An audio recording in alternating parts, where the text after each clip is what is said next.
Hi everyone. Welcome to Wellness Curated by Anshu Bahanda. Today we're talking about the big controversy, something that's very topical. Everyone is talking about this. We're talking about psychedelics. And are they dangerous drugs or are they life-changing medicines? And we have someone who is an authority on psychedelics today to talk to you about it and give you information. His name is Shah. He's the co-founder and managing partner of Noetic, a venture capital firm that seeks to invest in emerging and early stage psychedelic-based wellness, therapeutic, and pharmaceutical companies around the world. It's the largest venture capital firm in this space, and he has been studying this space for 20 years now. Hi, Saad. How are Hi, you? hi, Anshu. How are you? I'm very well. Thank you for doing this with us today. No, it's a pleasure. Thank you for inviting me. You're welcome. So I'll jump right in. I did a very quick introduction to you, and I'm going to ask you, what is wellness to you? Wellness is something that is really holistic, right? It's coming together not just of the body. We typically think of it as something that's good for our system physiologically, but it's very much more of a mind and also a spiritual component to it. So it's the coming together of those three elements in a way where what matters equally in terms of the food and the nutrition that one takes in is the mindset that one has, how one approaches the issues that they're facing with, your emotional intelligence, your attitude to life. And in addition to that, also just ensuring that you have, what it takes to kind of keep your mind at bay from all the issues that we're facing on a daily basis. So it's holistic, and that's what it means to heal, is to be whole. So that's what wellness means to me. Wonderful. Now, Saad, tell us, what exactly are psychedelics? Yeah, I mean, psychedelics are substances that, you can predominantly find a lot of history in terms of many of the botanicals, but they're Mhm. also synthetic substances that essentially alter the state of our mind. They alter our perception. And that's not necessarily a bad thing, despite what we've been told, everything, ever since Nixon came on board, and then the Reagan administration, and then, your brain on drugs and so on. There's been a huge smear campaign with regards to that. But ultimately, the way in which these substances interact with our serotonin, dopamine, and melatonin receptors and other as a neurotransmitter, they enable us to look at issues and things that we're dealing with from a very different perspective. And that, if it's harnessed well, if it's channeled, and you approach it in the right manner, and you're prepared for it with the right set and the setting and the intention, can be Mhm. have profound implications on our mental health and our well-being. So Wonderful. those that can come out of botanical substances such as mescaline or ayahuasca, or psilocybin, which is also known as magic mushrooms. But there are also synthetic components like LSD, that are quite well known in the ecosystem for bringing or inducing that mindset. So psychedelics in itself means mind manifesting. Ah, okay, got it. Now, tell me, what have psychedelics typically been used for that you know of? And tell us sort of key situations in which you've seen them help individuals. Yeah. So there is tons of history about the use of psychedelics going back thousands and thousands of years, right? I mean, the Rig Vedas themselves talked about Yes. the soma. You have in the Epic of Gilgamesh, the first, written context in Western civilization on the Sumerian tablets, is the story of King Gilgamesh and about the thorny plant that grows underwater that provides you with eternal life. Now, soma purported to do the same thing. So when you take a look at the hieroglyphics in Egypt and the carvings in Karnak and elsewhere, the blue lotus flower comes up a great deal, and that has a very strong psychedelic component to it, right? The mimosa plant. I mean, there's enough there to suggest that these substances played a very critical role amongst many cultures and civilizations in the past. I think what's more important is the use of psychedelics as a known substance in modern history. And if you go back into the 30s and the 40s and the 50s, there was a ton of research done. I mean, the first real research around this was done at the turn of the century, at the turn of the 20th century, back in 1893, 1894 by Hefter and synthesizing mescaline. And so typically what that was used for at that point in time, there was a lot of psychiatric studies that were done, especially undertaken by individuals like Stan Grof, to try and understand the components and the makings of the mind, how we think and how we approach issues and so on. In the 60s, it turned from being something that was more studied as therapy to becoming known as the love drug, becoming known as an instrument for many that were free thinkers. And Timothy Leary from Harvard had a big role to play in that. It was going against a certain paradigm, and it was going against a certain mindset that the US had. So they put all these substances on the schedule and abuse list. And they also managed to convince a lot of the other countries that these were bad.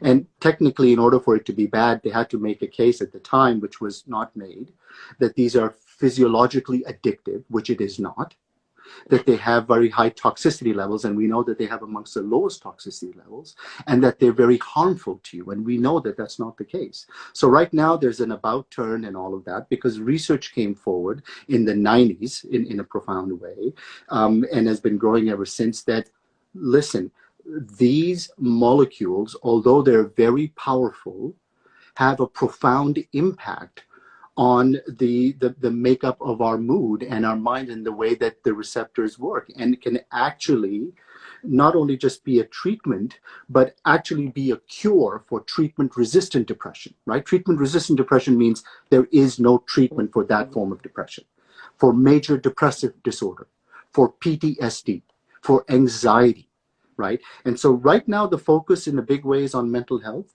And a large part of that is because of the pandemic that we're in, and mental health has become front and center.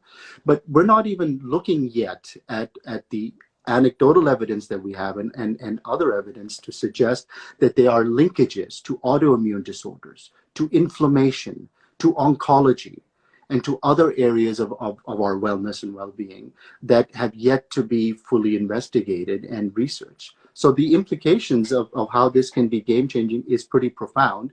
The science is overwhelming. You cannot argue with that. But there are a lot of unanswered questions that have yet to, yet to come through. You had said something about them being mind-changing.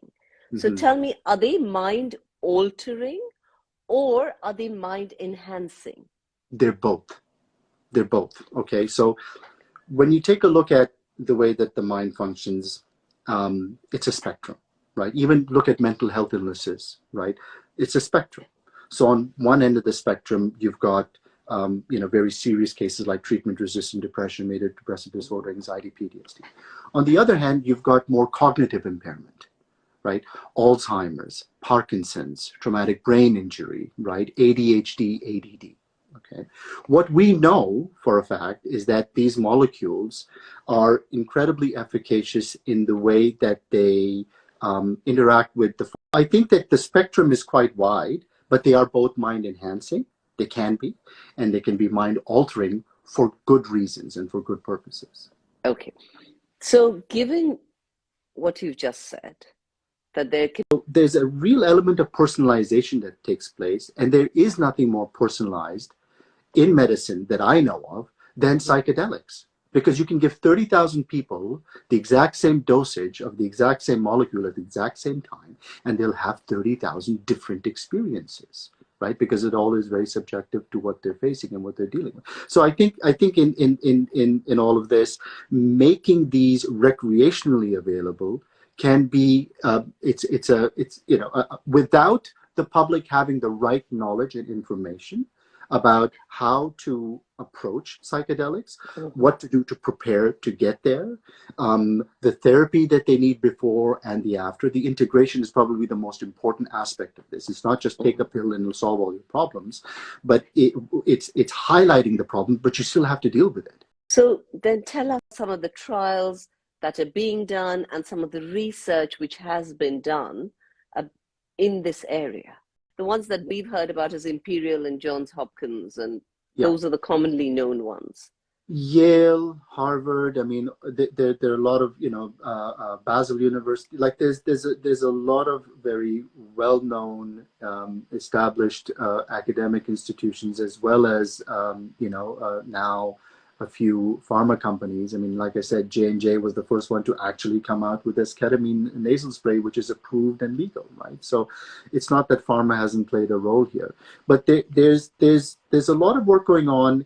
And what's exciting is that it's moved from first generation drug development and drug discovery to second generation drug development, drug discovery, right? What is happening is that psychedelics, in the way that they interact with the receptors, is allowing us to learn a great deal about the way that our minds and brains function, right? Whereas, just the role of the default network, the default mode network, that's where memory is, that's where trauma is, that's where we hold all that. And if you switch that off with psychedelics too, then you're able to not worry about the trauma, all the bad memories, and see things from a very different perspective, right? So they're teaching us a lot about the functioning. That's important, because now what we're able to do as a result is that the first generation was really about focusing on the simple molecules, taking a look at psilocybin, psilocin, taking a look at LSD and what they can do.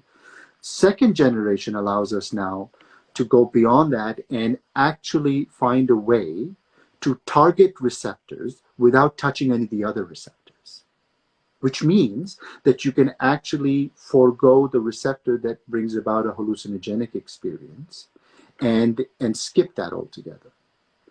That is profound at so many different levels, because if you can take the hallucinogenic component out of the equation, okay, and still allow there to be neurogenesis, so new cells being born, neuroplasticity to take place, for the dendritic spines in the brain to be thickened, which is good, which is better for cognitive functioning and so on, and cause depression to go down drastically, anxiety, PTSD.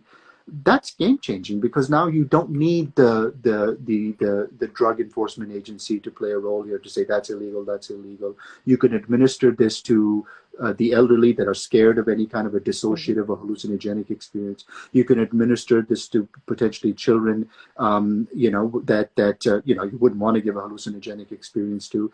It can be administered to soldiers on the battlefield. The last thing you want to do is give a psychedelic substance or a strong hallucinogen to a soldier that's carrying an M16 and a whole bunch of hand grenades, right? But if you can take that component out and you're able to target receptors, this makes it profoundly personalized.